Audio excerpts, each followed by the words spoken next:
Projektą iš dalies finansuoja Medijų rėmimo fondas.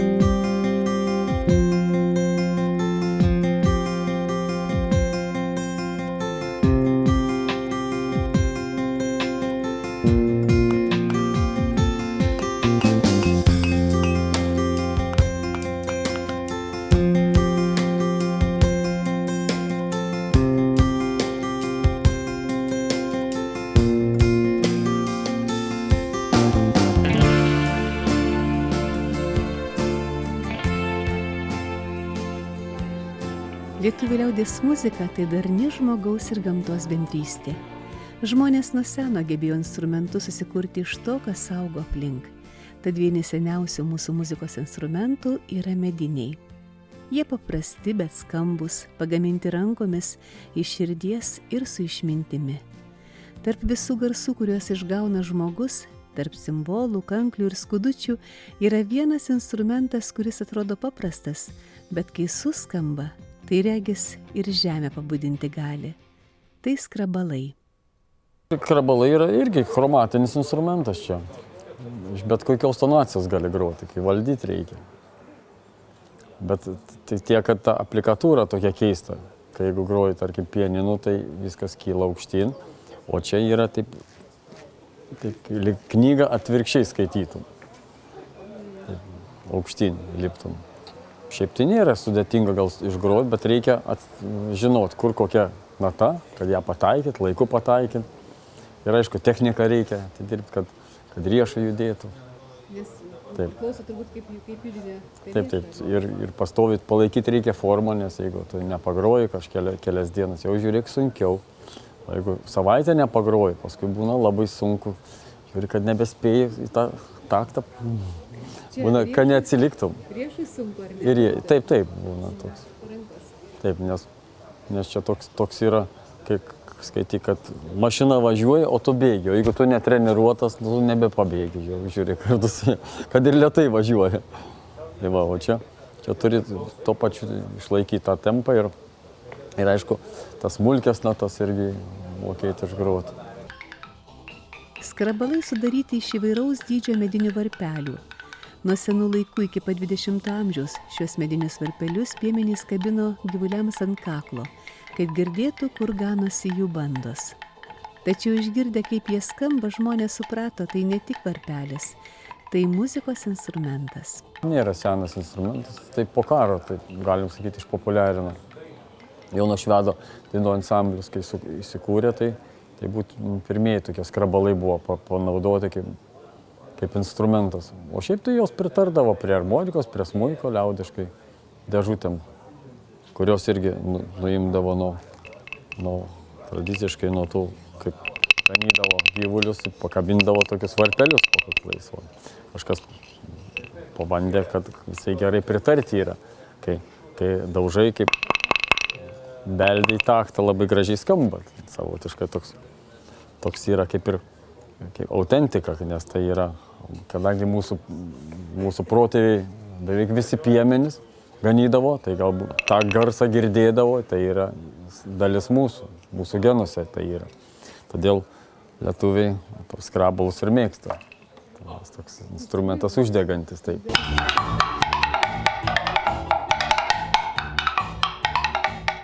Galim sakyti, kad tai yra lietuviškas autentiškas instrumentas, nes tokio kaip ir pasaulyje nėra. Skrabalų meistras Egidijus Simpolis šiuo instrumentu susižavėjo dar studijų metais. Praėjus kuriam laikui panoro prisiminti grojimą skrabalais, tad nusprendė pats juos pasigaminti. Skrabalai atėjo senai, kai įstojau į pedagoginį institutą, tai pakvietė mane į šviesos ansamblį. Ten grojau 4 metus. Teko įvaldyti šį instrumentą. Na ir po kiek laiko kažkokia nostalgija buvo pačiam pasidaryti ir po kokį 10 metų padariau pirmus skrabalus savo. O šitie jau ko gero 15 kokie. Skrabalas skaptuojamas iš vieno gabalo kietesnės medienos medžio – ąžuolo, uosio ar klevo. Išmokti groti šiuo instrumentu nėra sudėtinga, sako Egidijus. Iš dalies gal nėra sudėtinga, kuo didesnė dėžutė, to žemiau skamba. Kuo scenelės plonesnės, kuo daugiau masės nuimta, tuo žemiau skamba. Taip gali suderinti. Svarbu, kad būtų išlaikytas medis, kad nebeišsiderintų, kad būtų išdžiūvęs. Koks medis? Čia dabar darau iš klevo. Čia esu matęs senesnių iš Vosio daro, jie tokie skardesni biškelė. Klevas gal švelnesnis jis toks. Įprastai skrabalai susideda iš kelių ar keliolikos medinių varpelių. Kiekvienas skrabalas išskaptuotas taip, kad skambėtų skirtingų aukščių. Tai leidžia atlikti paprastas melodijas ar ritmus. Instrumentas nėra paprastas pagaminti, tad ir meistrų, kuriančių skrabalus Lietuvoje nėra daug. Yra. Ne tiek daug, bet yra gerai, kad daro. Tik tiek, kad kaprizingas toks instrumentas, kol jį atrodo. Girdis ir tą natą reikia suderinti, mokėti. Tiesiog reikia pajusti intervalus, kad susidėliotų kaip chromatinis instrumentas, kad nepastumdyti, bet tiesiog, kad atitiktų tą natą. O kaip.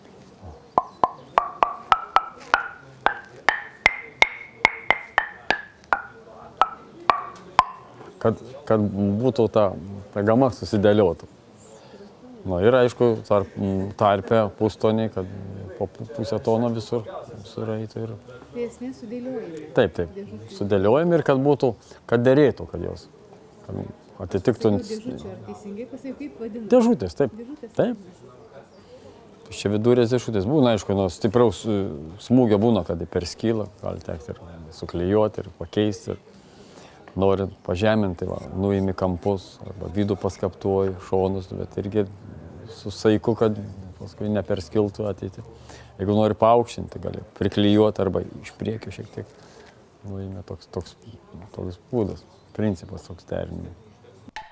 Skrabalų garsas tai klaksėjimas, dūzgesys, ritmas, kuris primena senus vežimo ratus ar žirgo bėgimą. Grojama jais pagaliukais mušant į dėžutes.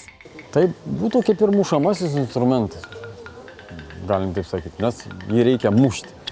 Norint, kad grotų reikia. Ir aišku, reikia turėti techniką atidirbti. Ir aišku, pataikyti tas dėžutės. Kol kas Egidijus Simpolis gamina tik skrabalus, tačiau neseniai pabandė pagaminti ir kitą instrumentą. Kol kas tik skrabalus darau. Dar buvo proga tokia padaryti iš varpų. Galvoju, ar išdėstymą kaip skrabalų daryti, bet nutarėjau padaryti tokį karelioną, tiesiog kaip pianiną, kaip metalofonas, kad būtų, kaip balti juodi klavišai būtų, tik 2 eilės tokias padariau. Tai iš tų varpų. Derinimas irgi panašus. Jei nori paaukštinti varpą, iš priekio pašlifuoji, nori pažeminti, paplonini senelės, bet jau kitokie įrankiai, bet principas. Ten jau aiškus, girdisi tikslus garsas, o skrabal.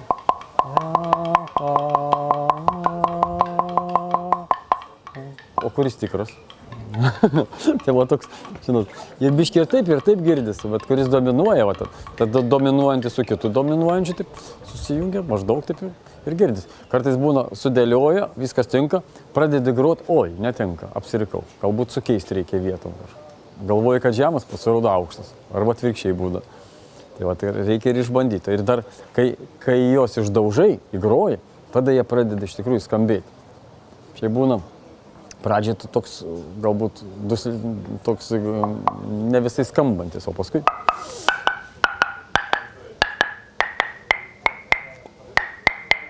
Atrodo, skamba jau. O pradžiai būna, jis trumpesnis būna. Išdaužius pradeda skambėti. Vėl turi įgroti instrumentą. Ir aišku, ir laikyti pastoviai temperatūrai, kad nebūtų drėgmė, lietaus, kad negautų. Egidijus Simpolis užsiminė apie kariljoną. Išties, jis sumeistravo ir šį instrumentą. Čia buvo tokia proga, kad žmogus, kuris kolekcionierius, jis turėjo daug varpų, man pasiūlė, pamatė, kad skrabalais grojam, iš karto mintis kyla, kad galim kažką padaryti bendrai. Po vieną varpą tai vienas ir yra, bet jeigu jo sudėti kažką, tai jie jau duotų visai kitą gyvenimą, taip savo, visai naują funkciją atliktų kaip instrumentas. Tai iš tų 4 dėžių tai pavyko 2 instrumentus surinkti tokius. Tai va, vienas pas mane liko dabar. Čia yra eiliškumas jau kaip pianino. Kaip pianino, kaip akordeono aplikatūra, 2 eilės. Kaip būtų balti klavišai ir juodi klavišai. Karelionas vadinamas instrumentas. Nebuvo tų varpelių. Tai ir čia gali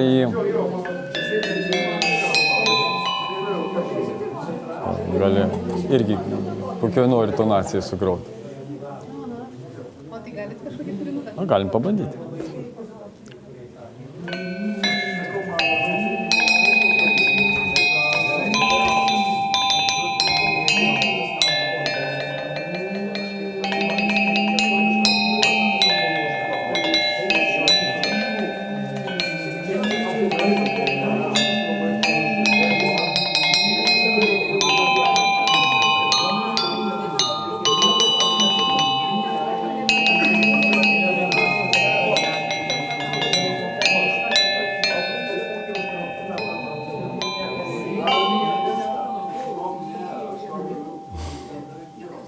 Vis tik mieliausia Egidijui Impoliui skrabalai.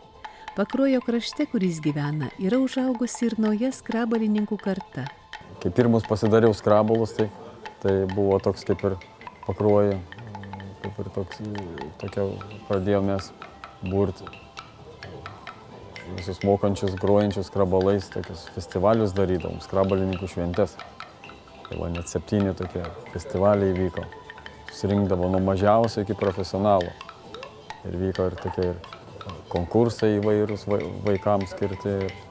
Šalia to užaugo ir naujoji karta skrabalininkų. Tai muzikos mokykla iš tikrųjų irgi yra klasės tokios. Ir kiek žinau, tai dabar kad ir mūsų medinis žirgelis, tas skrabalininkų festivalį nebevyksta, bet yra Pamario žirgelis, yra Jono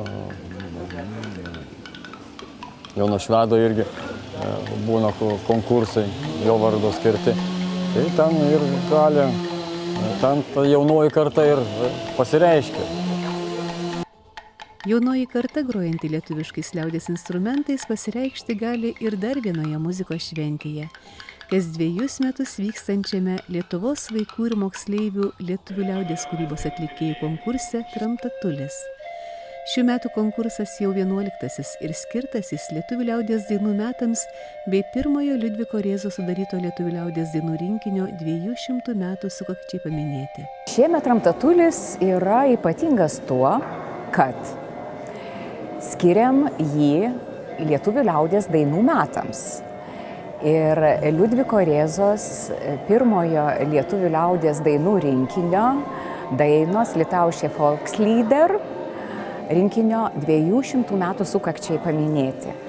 Tai labai norėjom, kad vaikai tiesiog susipažintų su šiuo ypatingu rinkėjų ir užrašytojų dainų lietuvių liaudies. Na ir be abejonės jo dainas, kai kurie dainuojamojo folkloro atlikėjai pasirinko ir dainavo Tramtatulio konkurse.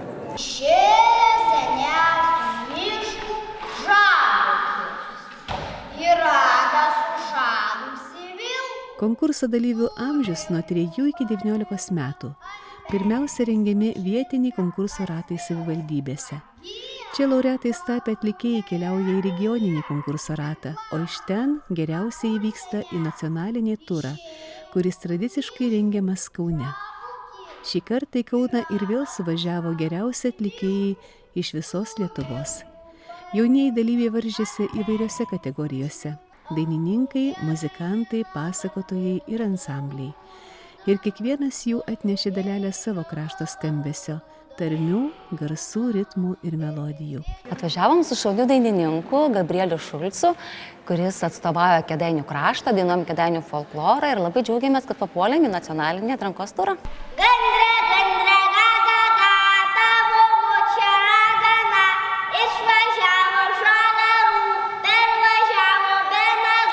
Atlikėjus vertino kompetentinga komisija. Jiems teko nelengva užduotis iš gausaus atlikėjų būrio išrinkti pačius geriausius. Kiekvienas komisijos narys pagal savo kompetencijas turi kitokius kriterijus. Mano kriterijai yra, kaip atliepia tarminės ypatybės. Tai aš vertinu, ar girdisi to regiono, iš kurio kilęs vaikas tarmės ypatybės, ar girdisi tarmės ypatybės to regiono, iš kurio yra pasirinkti tekstai. Ir ar tai yra išmokta, pritempta, ar tai yra natūralu namuose taip kalbama. Kuo mažesni vaikai, tuo geriau išlaikytos tarminės ypatybės. Nes jie kalbasi su seneliais, kalbasi su tėvais, su savo bendraamžiais ir dar nėra mokyklos poveikio, nėra bendrinės kalbos poveikio. Kiekvienas vaikas yra unikumas. Ir tas unikalumas, tai visų pirma ir norisi jį pamatyti, tą jo tokį specifinę raišką, tokią jo individualybę. Tai čia yra labai svarbus dalykas iš tikrųjų. Bet per tai atsispindi ir to vaiko talentas, jo gebėjimai, kaip jisai supranta tą liaudies kūrybą, kaip jisai interpretuoja dainą, ar muziką, ar pasakojimą, kiek jisai pats išgyvena tuos dalykus, kiek jam yra suprantama ir sava. Tai man rodo, kad tai yra labai svarbu. Na ir žinoma, labai svarbu ir turinys, kurį pasirenka atlikėjas, ar kokia tai būtų daina, koks tai pasakojimas, kad jis turėtų kažkokią prasmę, kad jisai šiandieną kažkokią informaciją neštų, kad tas turinys būtų aktualus. Ir tada viskas taip gražiai susipina, tai ir gaunasi puikus atlikimas, puikus pavyzdys. Na, aišku, dar yra labai svarbu, kad tas atlikėjas suprastų ir to, ko reikia, tarkim, dainai vieno ar kito žanro, kuo išsiskiria vienas ar kitas regionas, taip pat ir pasakojimai, kad būtų tarmė išsaugota, išlaikyta. Dažniausiai dabar jau, ypač iš miesto vaikų, tai jinai būna išmokta, bet ką padarysi? Gyvenimas sukasi, daug kas keičiasi ir nieko čia nebepadarysi.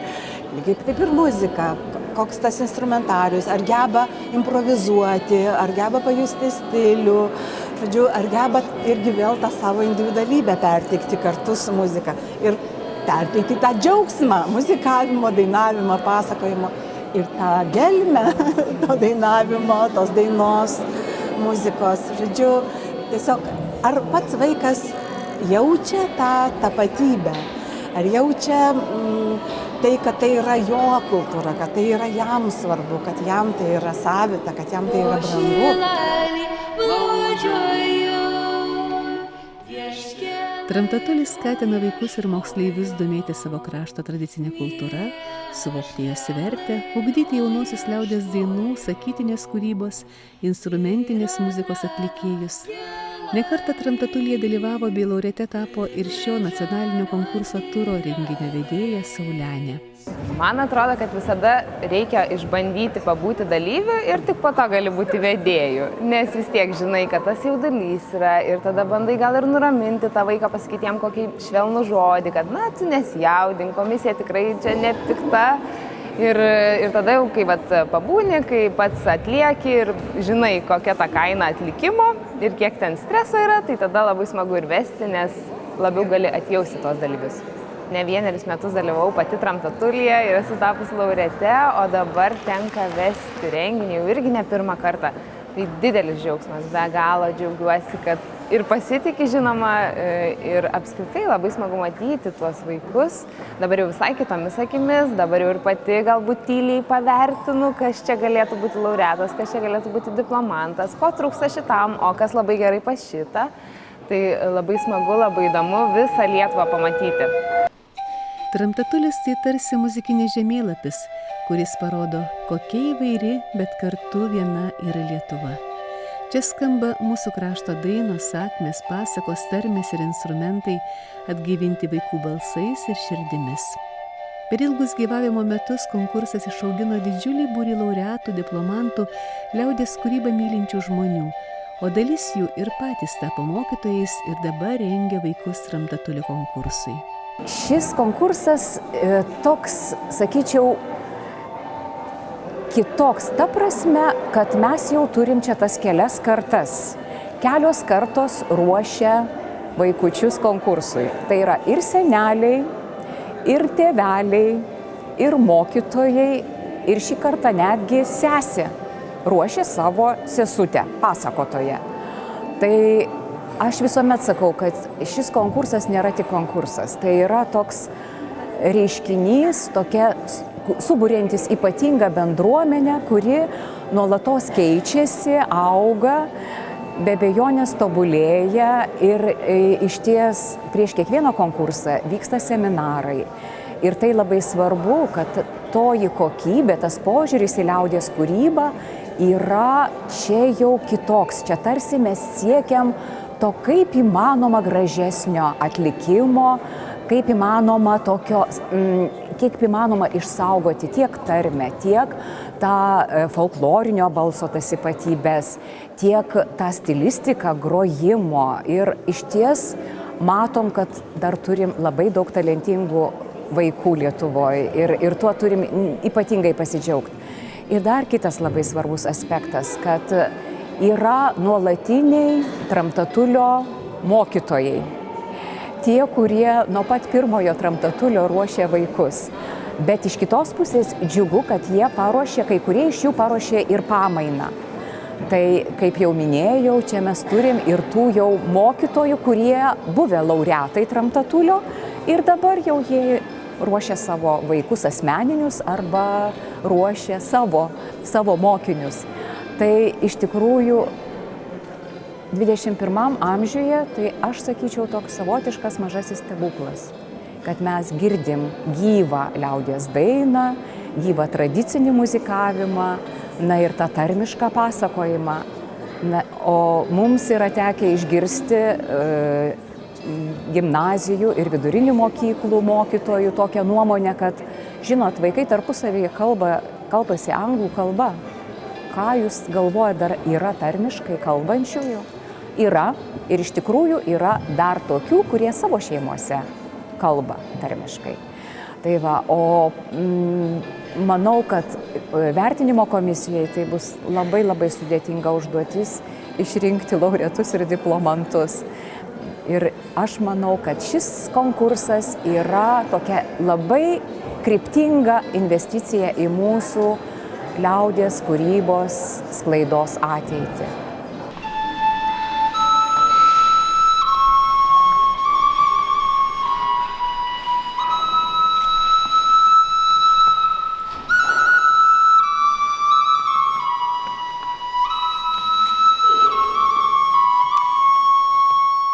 Metai iš metų tas Tramtatulis gyvuoja.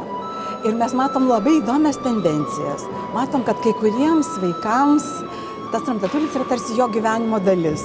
Ir jie eina nuo vieno konkurso į kitus metus ir vėl, ir nuo pat mažiausių iki pat jau tokio brandaus jaunuolio vis dalyvauja tam Tramtatuliui.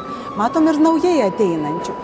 Bet vienas, kas lieka iš tikrųjų tam Tramtatulyje nekintančio, tai nuostabus tas suėjimas tos mūsų paveldėtosios nepaprastai turtingos kultūros ir tos šiuolaikinio to jaunimo, šiuolaikinės jaunosios kartos tarsi teikiančios viltį, kad ta tradicija gyvuos iš praeities, dabar tie jauni žmonės ją perduos ir ateities kartoms. Tai tas yra nepaprastai didelis džiaugsmas tikrai.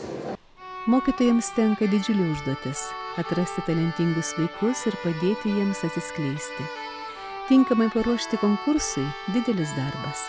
Tačiau, kai jaunieji atlikėjai patenka į nacionalinį turą, džiaugsmas aplanko visus – ir dalyvius, ir jų mokytojus. Labai džiaugiamės, ir vaikai džiaugiasi, ir tėveliai džiaugiasi, ir aš pati asmeniškai labai džiaugiuosi. Tai tiesiog mums visiems šventė, nes liaudies kūryba tai jinai yra ypatinga. Ir ne visi gali ruošti, ir ne visi gali ruoštis, ir jeigu pavyksta, tada labai labai džiaugiamės. Ne tik rezultatų, bet pačių procesų. Visi vaikučiai dainuojam, o paskui stebi. Stebi, kaip jie noras pirmiausia koks yra. Nors noras tai turbūt visų būna džiaugsmas ir iš tikrųjų labai sunku yra atrinkti, nes norinčių yra labai daug, nes ir aš moku, bet kaip mokytojas tu vis tiek turi pasirinkti tą tokį, tą keletą variantų, aišku, mes ne su vienu vaikučiu dalyvaujam, tiesiog taip keliaujam tiesiog jau su tuo vienu, bet konkursui ruošiame su daugeliu vaikų. Vaikai natūraliai pajaučia, kiekvienas savaip išreiškia, kiekvienas savaip atliepia į tai, ką mokomės juos suaugusieji, bet yra, kurie tiesiog galbūt, sakykime, tiksliau, nuoširdžiau, natūraliau.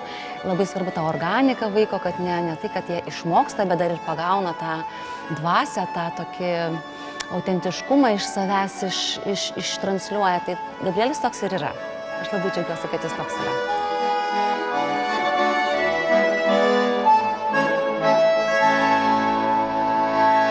Tramtatulio repertuaras ir, sakykime, vaikų parinkimas yra turbūt viena iš sunkiausių dalių, nes mes turim atstovauti savo krašto, mes būtent Kėdainių krašto, kas yra užrašyta folkloro, ir to labiau atrasti vaiką, kuris dar ir šiek tiek tarmę pagautų, nors Kėdainė neturim tokios labai skirtinės tarmės kaip žemaičiai arba tokie aukštaičiai tikrieji, bet vis tiek turim tokių tarties dalykų ir tos melodijos reikia surasti ir repertuarą, ir aišku vaiką. Tai yra svarbiausias dalykas, kad vaikutis natūraliai pats labai norėdamas ir turėdamas tos energijos tokios vidinės vaikiškos, tai atlieptų ir padainuotų taip, kaip, sakykime, reikėtų, kaip norėtumėm, kad jį dainuotų. Ir pati suėdė. Sakau, mes Kėdainė, mes turim tą literatūrinę, pakankamai gražią kalbą, bet kraštai, sakykime, Kalnaberžė turi tam tikrą, ir mes galime atstovauti ir tarti taip, kaip Kėdainiuose, sakykime, taria. Tartis, o daugiau melodiniai vis tiek mūsų bendri lietuviški, aukštaitiški melodijos.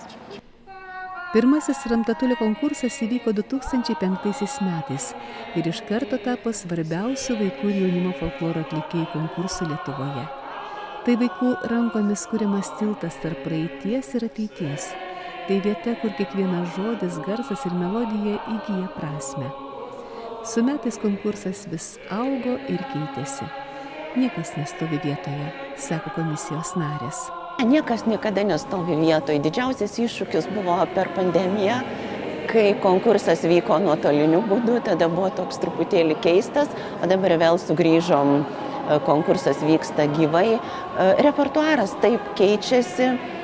Bet yra vienintelis dalykas, kuris yra stabilus ir tai labiausiai mane džiugina. Tai yra nuostabus mūsų vaikai, jų švytinčios akys, noras puoselėti savo tautos tradicijas. Šitas labiausiai džiugina. Man atrodo, kad šiais laikais labai daug mažų vaikų, bent jau ką aš pastebiu. Tai labai džiugu, kad galbūt jau tie vyresni išėjo ir kaip ir sakė ir per konkursą ir komisijos narės, kad dabar jau atėjo ta karta, kur tie, kurie buvo Tramtatulio laureatai, jau arba savo vaikus ruošia Tramtatuliui, arba tampa mokytojais ir kitus mažus vaikus ruošia. Tai man atrodo, kad tikrai dar keletas metų ir užaugs dar viena didelė graži Tramtatulio karta. Šoka voželis į rūtų darželį, šoka voželis į rūtų darželį, tas voželis napagirs. Stebint visą Tramtatulio tą istoriją, nuo to pirmojo visos Lietuvos Tramtatulio konkurso, iš tikrųjų yra labai dideli pokyčiai. Visom prasmėm. Tiek kokybinė prasme, iš tikrųjų požiūris visiškai pasikeitė. Kai mes pažiūrim pirmojo Tramtatulio filmuotus kadrus, tai kitą kartą net galvoju, o kaipgi ten taip galėjo būti, tokio nesuvokimo, kas tai yra toji liaudies kūryba. Iš tikrųjų repertuarą pasirinkdavo atsitiktinį, tokį atmestinį. O dabar tas profesionalus požiūris į liaudies kūrybą iš tikrųjų auga. Žinoma, vaikučių norėtųsi, kad būtų daugiau, kad būtų kiekvienoje mokykloje šis konkursas, tai būtų mūsų didžioji svajonė, bet ko gero tai to pasiekti nelabai jau čia mums pasiseks, bet iš ties, kad jungiasi į konkursą 52 savivaldybės, tai ženklas, kad yra tam tikras noras visgi išsaugoti tai, ką mes turim gražiausio savo šalyje. Šių metų Lietuvos vaikų ir moksleivių lietuvių liaudies kūrybos atlikėjų konkurso Tramtatulis laureatais tapo net 33 jaunieji atlikėjai. Tarp šių metų nugalėtojų dainavusių ir grojusių pavieniui ar grupėmis 12 liaudies dainų atlikėjų, 15 instrumentinės muzikos meistrais pripažintų muzikantų bei 6 šauniausi pasakoriai. Jauniausiam šventės dalyviui 3 metai, o vyriausiam 19. Kiekvienas jų tarsi kibirkštėlė uždeganti kitą, o kartu jie sukuria ugnelę, kuri šildo mūsų tautos atmintį. Liaudies kūryba gyva, kol ją dainuojame, kol ją kalbame, kol ją perduodame iš lūpų į lūpas, iš kartos į kartą.